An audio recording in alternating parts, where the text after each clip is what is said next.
നമസ്തേ, ഞാൻ doctor Neethu. Healing with doctor നീതുവിലേക്ക് എല്ലാവർക്കും സ്വാഗതം. നമ്മൾ ഇന്ന് സംസാരിക്കാൻ പോകുന്നത് നഴ്സിംഗിനെ പറ്റിയാണ്. എന്താണ് നഴ്സിംഗ്? നഴ്സിംഗ് എന്ന് പറയുന്നത് മെഡിക്കേറ്റഡ് ഓയിൽ അല്ലെങ്കിൽ ഹെർബൽ എക്സ്ട്രാക്ട് മൂക്കിലൂടെ ഒഴിക്കുന്ന ഒരു ആയുർവേദ ചികിത്സയാണ്. ആയുർവേദ പ്രകാരം നാസ ഹി ശിരസ്സോദാരം, മൂക്കാണ് തലയുടെ വാതായനമായി പറയപ്പെടുന്നത്. ഇനി എന്തെല്ലാമാണ് ഇതിന്റെ ഗുണങ്ങൾ എന്ന് നോക്കാം. സൈനസ് കൺജഷൻ ക്ലിയർ ചെയ്യുന്നു, അതുപോലെ തന്നെ ഹെഡേക്ക് കുറയ്ക്കുന്നു, നമ്മുടെ കാഴ്ച, ശബ്ദം, മുടിയുടെ ആരോഗ്യം മെച്ചപ്പെടുത്തുന്നു, അതുപോലെ തന്നെ മാനസിക സമ്മർദ്ദം കുറച്ച് ഉറക്കത്തെ മെച്ചപ്പെടുത്തുന്നു, മുഖത്തിന് തിളക്കവും നൽകുന്നു, ഓർമ്മശക്തിയും ശ്രദ്ധയും വർദ്ധിപ്പിക്കുന്നു. ഇനി ഇത് ചെയ്യുമ്പോൾ നമ്മൾ ചില കാര്യങ്ങൾ ശ്രദ്ധിക്കേണ്ടതായിട്ടുണ്ട്. സൈനസ് ഇൻഫെക്ഷൻ ഉള്ള കണ്ടീഷൻ അല്ലെങ്കിൽ ഫീവർ, കോൾഡ്, അതുപോലെ തന്നെ മെൻസ്ട്രേഷൻ്റെ സമയത്തൊന്നും ഇത് ചെയ്യരുത്. ഇതൊരു ആയുർവേദ ചികിത്സാ രീതി ആയതുകൊണ്ട് തന്നെ ഒരു ആയുർവേദ ഡോക്ടറുടെ നിർദ്ദേശപ്രകാരം മാത്രം ഇത് ചെയ്യുക.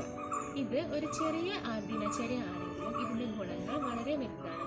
ഇത് നമ്മുടെ തലയുടെ ആരോഗ്യം, മുഖത്തിൻ്റെ തിളക്കം, അതുപോലെ തന്നെ മനസ്സിൻ്റെ ശാന്തി എന്നിവ നൽകുന്നു. Thank you.